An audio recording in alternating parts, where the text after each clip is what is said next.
demande de quoi il s'agit. Et quand on lui dit que c'est Jésus de Nazareth, il fait cette demande, ce cri: Jésus, fils de David, aie pitié de moi. Les pères nous disent que ce qui est intéressant dans cet évangile, c'est de voir justement quelle est la foi de cet aveugle, justement, qui n'a aucun doute dans le fait que le Christ est le fils de David, c'est-à-dire qu'il est le Messie.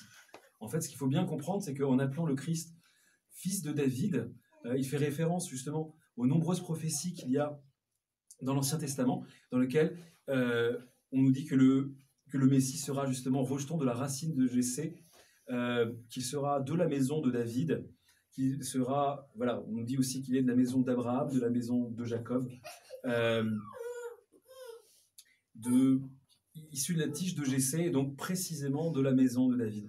Donc reconnaissant justement que le Christ est fils de David, il ne parle pas que d'une généalogie humaine, puisque le Christ sortait de la maison de David à la fois par son père adoptif, Saint Joseph, le fiancé, mais aussi par sa mère, qui lui était parente, qui lui était cousine.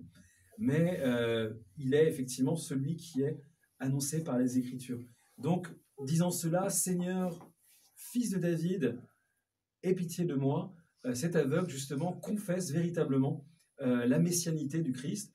Et en lui disant « aie pitié de moi », il confesse justement qu'il croit aussi à sa divinité. C'est ce que souligne saint Cyril de Jérusalem dans son commentaire de cet évangile, hein, que finalement, en disant « Jésus, fils de David », cet aveugle confesse à la fois l'humanité et la divinité du Christ. Il est homme puisqu'il est né justement de la Vierge, il est né dans notre nature humaine, il est descendant selon la chair du roi David, et pour autant il peut faire miséricorde, il peut prendre l'aveugle en pitié, et ça manifeste qu'il est effectivement Dieu dans la chair, et que lorsque cet aveugle l'appelle Seigneur, ce n'est pas un nom relatif tel que celui qu'on peut utiliser justement pour les princes, pour les évêques, Vladika en slavon par exemple.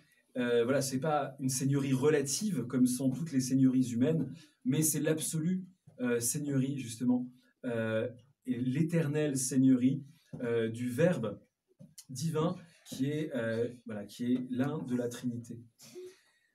Les pères ont remarqué évidemment aussi que cet aveugle justement qui crie vers le Christ nous représente, nous tous, hommes, descendants d'Adam, blessés par le péché, rendus aveugles à la présence de Dieu par le péché, et justement, et voulant voir.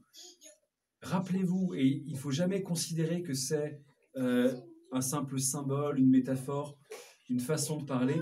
Adam et Ève, dans le jardin d'Éden, ils voyaient Dieu, ils conversaient avec Dieu. Ils n'avaient pas besoin justement comme nous, justement de raisonnement pour aboutir à la conviction que Dieu existe.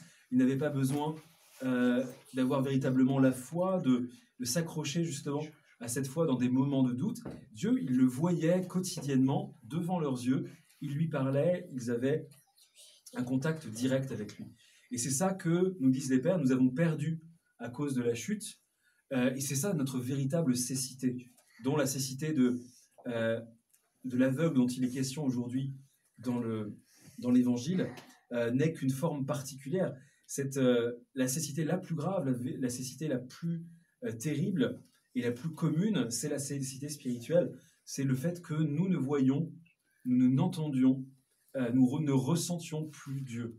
Dieu est devenu éloigné, non pas qu'il soit plus loin de nous, c'est que c'est nous qui nous sommes éloignés de lui, justement, à cause du péché dont nous héritons et des péchés sans arrêt quotidiennement que nous commettons en parole, en pensée et en acte.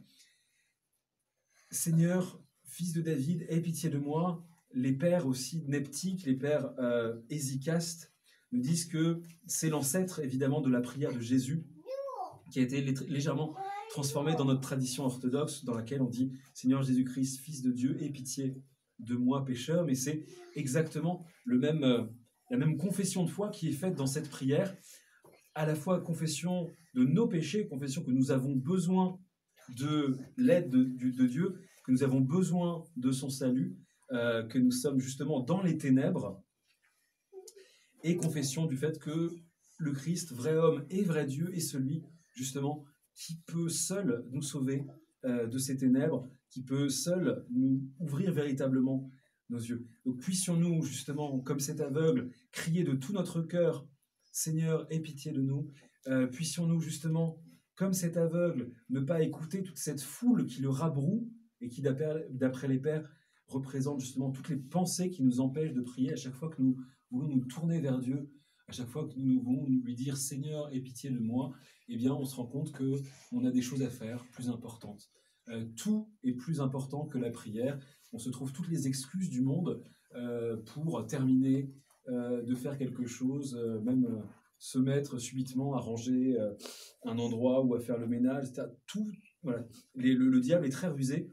Il emploie toutes les ruses, évidemment, pour nous mettre dans l'idée que ce n'est pas le moment de la prière. Et c'est ce qui est représenté donc, par cette foule qui, justement, se tourne vers cet aveugle en lui disant « Chut, tais-toi, tu déranges le maître, arrête de crier comme ça, tu nous casses les oreilles. » Voilà. Et ça, c'est toutes nos pensées impures et négatives suscitées par le diable qui, lorsque on a ce désir de prière, en tout cas ce besoin de prière, essaye de faire taire en notre cœur la prière. Donc, puisse la grâce que Dieu nous a donnée, notamment par la communion, faire que nous ayons ce courage de l'aveugle d'aujourd'hui, celui de ne rien écouter, de rien écouter d'autre que sa foi, de ne pas se laisser justement, de ne pas se laisser faire justement, et de crier sans cesse, et de nous tourner sans cesse vers Dieu, de pleurer sans cesse vers Dieu, de hurler sans cesse vers Dieu jusqu'à ce qu'il ait pitié de nous et qu'il ouvre les yeux